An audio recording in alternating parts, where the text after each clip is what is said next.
नमो बुद्धाय साथियों। मैं आपको बुद्ध के प्रथम उपदेश की जो श्रृंखला शुरू करी थी, उस श्रृंखला में अभी तक हम लोग अष्टांगिक मार्ग को समझ चुके हैं। अष्टांगिक मार्ग की व्याख्या मैंने बुद्ध के प्रथम उपदेश से आप सबको बताने का प्रयास किया और उम्मीद करता हूं कि आप लोगों ने उसको ध्यान से अगर सुना होगा तो अवश्य ही वो बातें अष्टांगिक मार्ग समझ में आई होंगी। इसके अलावा अगर आपको कोई समस्या होती है, कोई दिक्कत होती है तो आप कमेंट करें और मैं प्रयास करूंगा कि उस कमेंट को दूर करने का, उस कमी को, समस्या को दूर करने का प्रयास अवश्य ही करूंगा। अब हम लोग इस वीडियो में बुद्ध के पंचशील के बारे में सुनेंगे। बुद्ध प्रथम जो उनके 5 पंचभद्री ब्राह्मण को उपदेश दिया था, उन्होंने उससे हम लोग सुन रहे हैं। और अष्टांगिक मार्ग के बाद बुद्ध पंचशील का वर्णन करते हुए कहते हैं कि हे भिक्षुओं, अब सचेत होकर के पंचशील सुनो, जो विश्व कल्याण के लिए अनिवार्य है। और पहला शील संक्षेप में यह समझें कि हिंसा कर्म भूल कर भी न करें। यानी प्रथम पंचशील का उपदेश देते हुए कहते हैं कि पहला जो पंचशील है वह क्या है कि हिंसा कर्म भूल करके भी न करें। अब हिंसा को स्पष्ट करते हुए बुद्ध कहते हैं कि मानसिक अहिंसा का पालन करते हुए कभी मन में हिंसा का भाव न लाएं, कभी किसी को मारने का विचार न करें। वाचिक यानी स्पष्ट करते हुए बुद्ध कहते हैं कि सबसे जरूरी जो अहिंसा का पालन है वो कैसा होना चाहिए, वो मानसिक अहिंसा का पालन होना चाहिए। मानसिक अहिंसा का मतलब कि मन में किसी को मारने का भाव, किसी की हिंसा करने का भाव मन से नहीं होना चाहिए। अगर कहने का मतलब अगर कभी जाने अनजाने में शरीर से या मेरे कर्म से हो जाता है, अनजाने में हो जाता है, बुद्ध जानबूझ करके जब किया तब तो पहले वो मानसिक बन गया। बुद्ध ये कहते हैं कि जैसे ही हमने समझ करके किसी चींटी के ऊपर पैर रखा, ये जानते हुए देखते हुए कि चींटी सामने है, पैर रखा, तो वो हमारा अहिंसा नहीं रह गया। हमने देखा अगर हमने देखा उसको बचा सकते थे लेकिन हमने बचाया नहीं, तो ये अहिंसा पहली टूट गई और ये मन से ही हिंसा हो गई। बुद्ध कहते हैं अनजाने में, चलते हुए धोखे में हमने ध्यान नहीं दिया, कहीं ध्यान और था या चल रहे हैं रास्ते में दिखाई नहीं पड़ी, अब चींटी दब गई, तो वो हिंसा नहीं हो सकता है। लेकिन अगर हमने देख करके जानबूझकर किसी की जीव हत्या कर दिया तो वो हिंसा हो गई। तो इसीलिए बुद्ध कहते हैं कि अहिंसा का पालन मन में होना चाहिए, मन में अहिंसा का भाव होना चाहिए और किसी को भी मारने का जरा सा, किसी को भी दुख पहुंचाने का जरा सा भी भाव, कष्ट पहुंचाने का भाव मन में जरा सा भी नहीं होना चाहिए। आगे वो कहते हैं कि वाचिक अहिंसा का पालन करते हुए, यानी अपनी वाणी के द्वारा भी अहिंसा का पालन करना चाहिए हमको। और वाचिक अहिंसा का पालन करते हुए हम किसी से कठोर वचन न बोलें जिससे सुनने के पश्चात हृदय में दाह हो, पीड़ा हो, कष्ट हो। यानी हमेशा जब हम बात करें किसी से कोई बात कहें, वाणी बोले, तो वो हमेशा मृदु और मीठी और सत्य वाणी ही बोले, असत्य न बोले, सत्य वाणी ही बोले, लेकिन मीठा बोले, मृदु बोले। इसी प्रकार से कायिक अहिंसा का पालन करते हुए किसी प्राणी को शारीरिक कष्ट न दें, उसके प्राण न लें बल्कि रक्षा करें। बुद्ध कहते हैं कि अब जो कायिक अहिंसा है, यानी शरीर के द्वारा जो अहिंसा का भाव कैसा होना चाहिए कि वो शरीर से किसी को कष्ट न दे। यानी शरीर से हम कष्ट देने का मतलब किसी को मारे पीटे मत, किसी को काटे मत, किसी की हत्या न करें, ये शरीर से कष्ट देना हुआ। और किसी प्राणी की प्राण मत लें बल्कि उसकी रक्षा करें, ये हो गई कायिक अहिंसा। इस प्रकार से प्रथम पंचशील का उपदेश देते हुए बुद्ध ने स्पष्ट किया कि अहिंसा का पालन करना है और अहिंसा का पालन 3 स्तरों पे करना है। पहला तो मानसिक स्तर पर, दूसरा वाचिक स्तर पर और तीसरा शारीरिक स्तर पर। यानी मन, वचन और शरीर तीनों से अहिंसा का पालन होना चाहिए। अब दूसरा शील बताते हुए बुद्ध कहते हैं कि चोरी न करें, घर में अधिक धन न जोड़कर रखें, जितने धन से निर्वाह हो जाए संसार में उतना ही संचय करें। जब संसार में लोग अपसंचय करने लगते हैं तब व्यर्थ ही अनर्थ का धाम बन जाता है। यानी बुद्ध कहते हैं कि चोरी न करें, यह दूसरा सील है। चोरी न करें से मतलब क्या कहते हैं कि वो किसी की पड़ी हुई वस्तु को उठा लेना, छुपा लेना, वो चोरी तो चोरी है ही, लेकिन बुद्ध थोड़ा उससे आगे बढ़ करके भी कहते हैं। क्या कहते हैं? पहली बार किसी महापुरुष ने ऐसी स्पष्ट और सच बातें कही हैं जो संसार में इसके पहले आगे पीछे किसी के द्वारा नहीं कही गई हैं। बाद में उनके जो और दार्शनिक हुए हैं, जो उनके और मतानुयायी हुए हैं, वो उन्हीं की बातों को घुमा फिरा करके अपने शब्दों में कहने का प्रयास किए हैं और उन्हीं को बताया है। लेकिन वास्तविकता है कि स्पष्ट रूप से पहली बार बुद्ध ने ही इतनी स्पष्ट रूप से स्पष्ट व्याख्या करी है संसार में सीलों के बारे में। तो कहते हैं कि घर में अधिक धन जोड़ करके न रखे, यानी धन जोड़ करके, यानी अब कहते हैं कि जितनी अपने को आवश्यकता है उतना ही धन संचय करें। आवश्यकता से अधिक धन संचय करना भी बुद्ध उसको चोरी ही मानते हैं और अपसंचय से ही संसार में अनर्थ होता है। आगे बुद्ध स्पष्ट कर रहे हैं कि संसार में जितनी भी संपत्ति है, जितनी भी सुख सुविधाएं हैं, उन सब में सबका समान भाग है और सबको समान रूप से उनके उपभोग का अधिकार है। अस्तु जो लोग अपने उचित भाग से अधिक दूसरे के भाग का उपभोग करते हैं वे सब चोर हैं। बुद्ध स्पष्ट कर रहे हैं कि आदमी को जितनी आवश्यकता है उससे अधिक अगर संचय करता है धन का, अनावश्यक धन की रुकावट करता है, तो वो गलत काम करता है और वो चोर ही है। बुद्ध की निगाह में बुद्ध उसको चोर ही मानते हैं। क्यों?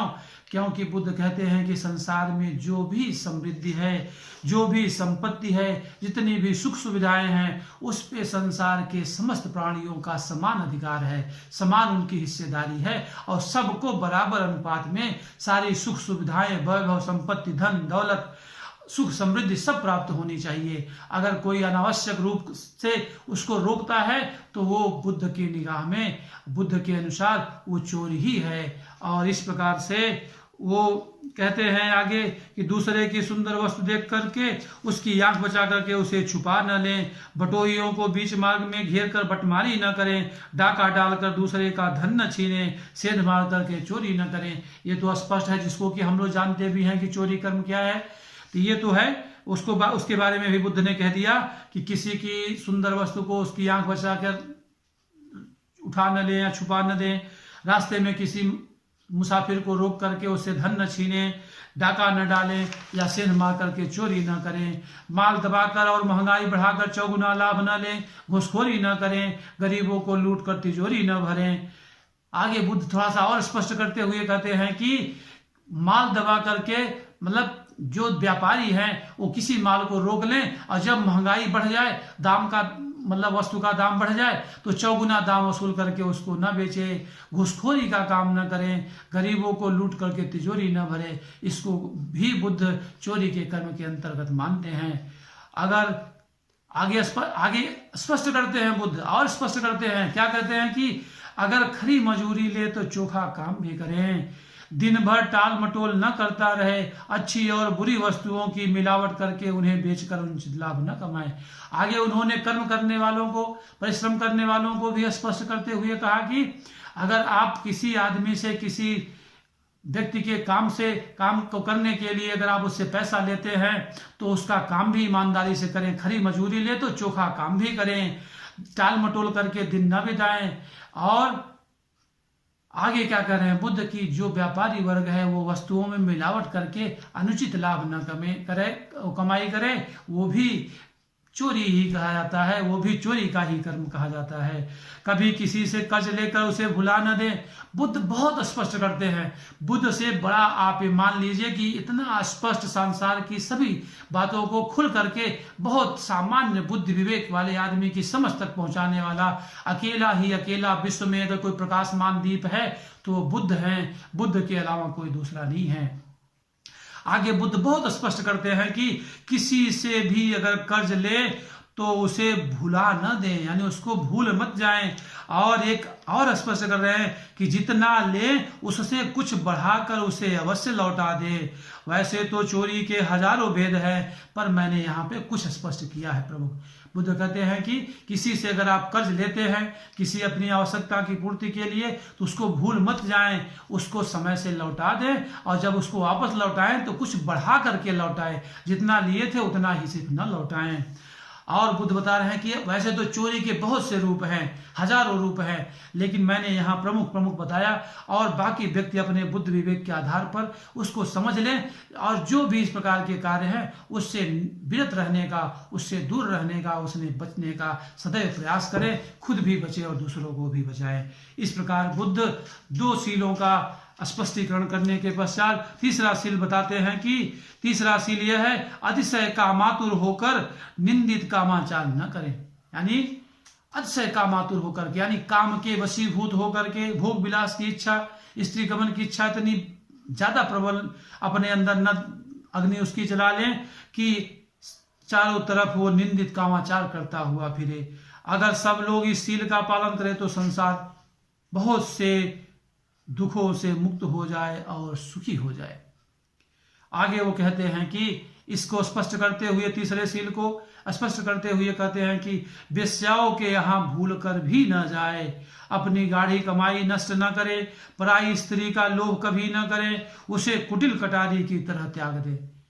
स्पष्ट करते हुए बुद्ध कहते हैं कि वेश्याओं का गमन न करे, वेश्याओं के यहाँ जाकर के अपनी गाढ़ी मेहनत खून पसीने की कमाई, अपने बच्चों और घर परिवार के जो लाभ और पोषण की कमाई है उनका हिस्सा है, उसको वेश्याओं के ऊपर जाकर के न्यौछावर न कर दे और एक अनुचित कामाचार के रूप में उसको गंवाए न। किसी पराई स्त्री को देख करके उससे काम वासना की तृप्ति न करे। इन सब को बिल्कुल ही कुटिल कटारी के समान मान करके, अनुचित काम मान करके उसको त्याग दे। और स्पष्ट करते हुए बुद्ध कहते हैं कि कैसा होना चाहिए आदमी का मन और उसका कर्म, कि अपनी पत्नी के साथ भी अत्यधिक सहवास न करे। आगे स्पष्ट करते हुए बुद्ध कह रहे हैं कि अपनी तीसरी सील को स्पष्ट करते हुए बुद्ध कह रहे हैं कि अपनी पत्नी के साथ भी सहवास उचित करें, अनुचित सहवास न करें, अत्यधिक सहवास न करें। और आगे कह रहे हैं कि संयमहीन कामाचार अनर्थ की जड़ है। अगर अपनी पत्नी रजस्वला हो, रोग से ग्रस्त हो, गर्भवती हो, तो उसके साथ भूल करके भी रति कर्म न करें। बुद्ध स्पष्ट करते हैं, इतना स्पष्ट बोलने वाला आपको संसार में दूसरा कोई नहीं मिलेगा। बहुत ही एकदम सामान्य साधारण भाषा में बुद्ध एकदम कट सत्य बोलते हैं कि अगर अपनी भी पत्नी हो तो उससे अत्यधिक सहवास न करें, जबरदस्ती सहवास न करें। और अगर वो रजस्वला है, रोग से पीड़ित है, गर्भवती है, तो भूल करके भी उससे कामाचार, उससे रति कर्म न करें। इस प्रकार बुद्ध तीसरे सील को स्पष्ट करते हैं। और चौथे सील के बारे में कहते हैं कि चौथा सील यह है कि कभी झूठ न बोलें, सत्य ही बोलें। इस सील को जानकर इसे ग्रहण करें, चौथा चाहे कड़वा हो और चाहे मीठा हो, लेकिन कोई भी झूठ कभी भी बोलने योग्य नहीं है। बुद्ध कह रहे हैं कि जो चौथा सील है वो है कि कभी भी झूठ न बोले, सदैव सत्य बोले। और इसको बहुत ही सोच समझ करके, विचार करके उसको समझ लें और जान लें कि सत्य सत्य होता है, वो चाहे कड़वा हो और चाहे मीठा हो। झूठ कितना भी मीठा हो लेकिन वो बोलने के योग्य नहीं होता। तो कहने का मतलब आगे कह रहे हैं बुद्ध की चाहे शहद के समान मीठा हो, चाहे जहर के समान कड़वा हो, लेकिन सदैव सत्य ही कल्याणकारी होता है। सत्य बोलते समय कड़वे मीठे का विचार न करें, बल्कि बहुत से लोगों के हानि और लाभ का विचार करें। बुद्ध स्पष्ट करते हैं कि सत्य वचन बोले, सत्य चाहे वो कड़वा हो या मीठा हो, इसका विचार करके कभी न बोलें। सत्य सत्य होता है और सत्य को हमेशा सत्य ही बोलना चाहिए, असत्य कभी नहीं बोलना चाहिए। बल्कि बुद्ध ये कहते हैं, स्पष्ट करते हैं बहुत, कि बोलते समय इस बात का विचार अवश्य करें कि उससे बहुजन का लाभ हो रहा है कि हानि हो रही है, कि मेरे द्वारा जो सत्य बोला जाएगा उससे बहुजन को लाभ होगा या बहुजन को हानि होगी। अगर बहुजन का लाभ होने वाला है तो सत्य अवश्य ही बोले, वो कड़वा हो या तो मीठा हो। आगे स्पष्ट कर रहे हैं बुद्ध की बहुजन का कल्याण होते देखकर सत्य बोले, और अगर बहुजन के हित की हानि होते देखकर मौन रह जाए। बुद्ध कहते हैं कि अगर बहुजन का हित हो रहा है तब तो वो कड़वा हो या मीठा हो सत्य ही बोले, लेकिन अगर बहुजन की हानि हो रही, बहुजन के हित की हानि हो रही है तो वहां पर कुछ झूठ न बोले, असत्य न बोले, बल्कि चुप हो जाएं, खामोश हो जाएं। थोड़े से लाभ के लिए किसी की झूठी बड़ाई न करें। यह चाटुकारी और चारण कर्म बहुत ही निंदनीय है।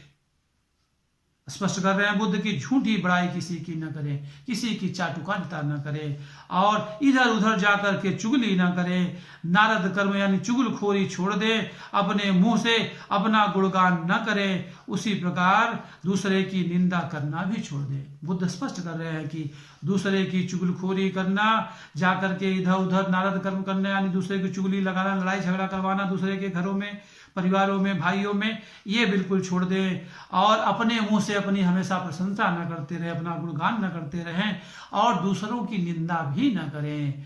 ये कर्म जो है इसको आप छोड़ दें। यही चौथा सील है। अब पांचवें सील को स्पष्ट करते हुए बुद्ध कहते हैं कि यह बहुत ही कल्याणकारी है, और वह यह है कि मद्यपान कभी भी न करें, उसे विष के समान छोड़ दे। अगर कोई शराब पीता है और जुआ खेलता है तो उसे जीवित न जानकर मरा हुआ समझे। यानी बुद्ध बहुत कटु वचन में कहते हैं कि शराब और मद्यपान को सदैव के लिए त्याग दें और उसे बिल्कुल ही विष समझ करके छोड़ दें। और अगर कोई जुआ खेलता है और शराब पीता है तो उसको जीवित न समझ करके मृत समझे, यानी उसका महत्व ही समाप्त कर दे, उसको माने ही मत। तो कहने का मतलब इतना निंदनीय कर्म है कि इसको किसी भी स्थिति में छोड़ देना चाहिए। आगे स्पष्ट कर रहे हैं बुद्ध की जो अपना कल्याण चाहते हैं वे किसी भी नशीले पदार्थ का सेवन न करें, क्योंकि ये पदार्थ मनुष्य का ओज, तेज, बुद्धि बल सभी कुछ चौपट कर देते हैं। आगे वो स्पष्ट कर रहे हैं बुद्ध की हे भिक्षुओं, अगर तुम विश्व का कल्याण चाहते हो तो सब सीलों को ग्रहण करो और सबको ग्रहण करवाओ। आपने देखा होगा कि इस जो आखिरी पंचशील है उसकी वजह से कितने समाज में बुराइयां होती हैं। बुद्ध स्पष्ट कहते हैं किसी भी नशीले पदार्थ का सेवन न करें, और इससे मनुष्य का ओज, तेज, बुद्धि बल सभी कुछ नष्ट हो जाता है। आप जैसा देख रहे हैं कि अभी जितने भी गलत काम होते हैं, चोरी है, डकैती है, बलात्कार है, किसी से मारने का काम है, यानी घात प्रतिघात का जो काम है, किसी की हत्या का काम है, किडनैपिंग का काम है, वो जितने भी गलत काम हो रहे हैं वो सब के सब किसी न किसी रूप में नशीले पदार्थों के कारण से हो रहे हैं। और आपने ये भी महसूस किया होगा कि बहुत बार बहुत ही निंदनीय कर्म अपने ही करीबियों के द्वारा हो जाता है, और होता किसकी वजह से, किसके प्रभाव में है, इस शराब के और मदिरा के, मद्यपान के सेवन की वजह से हो सकता है। आपको थोड़ा सा मैं स्पष्टाव कर दूं कि अभी लॉकडाउन का पीरियड चल रहा है और हमारी सरकार इतनी बुद्धिशाली, इतनी विवेकशाली, अपने आप को महापंडित कहने वाले, वो दुकानें भी खोलने का ऐलान कर रहे हैं, तो शराब की दुकानें। और आपने परिणाम भी देखा होगा कि शराब की दुकानें खुलते ही मार हो गई, सारा लॉकडाउन का सिस्टम, सारा लॉकडाउन का नियम कानून धरा रह गया, और लोग कुत्ते, भेड़ बकरियों, कुत्ते बिल्लियों की तरह शराब की दुकानों पे टूट पड़े हैं। अब सोचिए, पहले इस लॉकडाउन के पीरियड में जहां लोगों की इनकम बंद है, लोगों के खाने पीने की समस्याएं हैं, लेकिन वहां शराब के लिए लोगों की इतनी तड़प इच्छा है, इतनी आकांक्षा है, तो कहाँ जाएगा समाज, कहाँ समाज का विकास होगा। और आपको ये पता भी होगा कि समाज में तमाम ऐसे व्यक्ति भी हैं जिनके पास खाने पीने की समस्याएं हैं, बच्चों के पढ़ाने लिखाने के लिए पैसे नहीं हैं, उनको अच्छे से कपड़े पहनाने के पैसे नहीं हैं, दवा के लिए पैसे नहीं हैं, बीवी बीमार है उसका इलाज कराने को पैसे नहीं हैं, लेकिन शराब शाम को पर डे चाहिए, रात को शराब अवश्य पिएगा। तो ऐसा मनुष्य कभी विकास कर पाएगा? ऐसा मनुष्य कभी सुखी रह पाएगा? ऐसा मनुष्य क्यों नहीं दुखी होगा? तो बुद्ध कहते हैं कि अगर आपको सुखी रहना है और इसी शरीर में कष्ट को मुक्त करना है, इसी शरीर से परमानंद की अनुभूति करनी है, इसी शरीर में मोक्ष की प्राप्ति करनी है, इसी शरीर में स्वर्ग का सुख भोगना है, तो अष्टांगिक मार्ग का और 5 शीलों का अनुशीलन कर लीजिए और निश्चय ही आपको इसी शरीर में रहते हुए भी कष्टों से मुक्ति मिल सकती है। तो इस प्रकार बुद्ध ने अपने 5 शीलों का उपदेश दिया। अब इसके बाद वो 10 पारमिताओं की बात करते हैं। तो मैं अब इस वीडियो में इतना ही कहूँगा और आपसे अनुरोध करूँगा कि इन 5 शीलों का आप अनुशीलन करें और दूसरों को भी अनुशीलन कराएं। इसको बार बार सुने, बार बार सुनाएं अपने लोगों को, अपने परिवार को, अपने भाइयों को, अपने बच्चों को, क्योंकि समाज में आज के समय में इन 5 शीलों का अनुशीलन बहुत ही आवश्यक हो गया। और निश्चय ही मानिए कि अगर आपको विकास करना है, देश का विकास चाहते हैं, अपने परिवार का विकास चाहते हैं, अपना विकास चाहते हैं, तो इन 5 शीलों का पालन करना शुरू करिए। और मैं दावे के साथ कह सकता हूं कि इन 5 शीलों के और अष्टांगिक मार्ग के अनुशीलन के पश्चात निश्चय ही आपको सफलता मिलेगी और पहले से आपकी स्थिति, आपकी सुख समृद्धि बढ़ेगी, उसमें वृद्धि होगी, दुखों का नाश होगा और सुख की प्राप्ति होगी। आपके परिवार, बीवी, बच्चे, माता पिता, समाज आपका बहुत ही खुशहाल होगा, समृद्ध होगा और तब आपको मालूम होगा कि शरीर में रहते हुए भी आप सुख की प्राप्ति कर सकते हैं, दुखों का निवारण कर सकते हैं। इसी के साथ मैं अपनी वाणी को विराम दूंगा। अधिक से अधिक लोगों तक यह वीडियो पहुंचाएं। धन्यवाद। नमो बुद्धाय।